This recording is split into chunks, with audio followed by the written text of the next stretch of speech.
எப்படி தெரியுது உனக்கு? பார்த்தா நல்லா இருக்கிற மாதிரி தான் தெரியுது. அம்மா சட்டி ஒரு துண்டு ஒரு கொடுங்க. வந்திருக்கக்கூடிய பெண்மணி யார்? யாருடைய மகள்? என்னுடைய நாடு இடமா சின்ன இடமா எல்லாம் எனக்கு தெரியுமா, இருந்தாலும் உன் பெருமை நான் சொல்லலாம்.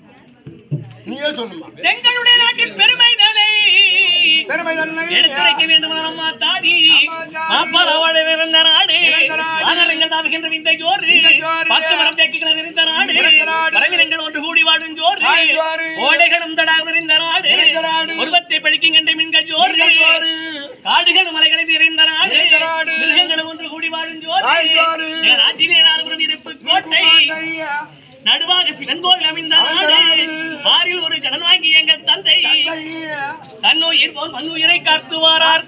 கர்ம தேவதைகள் நால்புறம் நடந்து செல்லும். அப்பேற்பட்ட நீர்வளம் நிலவளம் வளம் என்று சொல்ல முடியாது. அவையை பெற்ற நாடா இருக்க முடியாது. நாடு இருக்கின்றதே செம்பகாபுரி. செம்பகாபுரி பட்டினத்தை தவறாது அரசாட்சி செய்த முடியாது. செண்பகராஜனுக்கும் செண்பகவல்லிக்கும் ஏக செல்வியாக உதித்த என் பெயரோ சிவஞானவல்லி என்று சொல்லடி. அம்மா ஆணுக்கானாகவும் பெண்ணுக்கு பெண்ணாகவும் ஏக செல்வியாக உதித்த என் பெயரோ சிவஞானவல்லி. அப்படி இருக்கம்மா, இன்றைய தினத்தில எங்க அப்பா அம்மா அழைச்சிருக்காங்க, சென்று பார்க்க வேண்டும்.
என்ற தந்தை தந்தை கல்விமான் தனியே வேண்டும் வேண்டும். தந்தையை என்ற அன்னை அன்னை கணபதி தனியே வேண்டும் வேண்டும். உன்னைய சுற்றத்தார்கள் தார்கள். உறவினை வேண்டுவார்கள் தார்கள். மல்லிய கண்ணீர் அணைய வேண்டி நிற்கும் கேள்விக்கும் அதாவது வெண்ணாய் பிறந்தவை யாரால் ஆனால் மங்க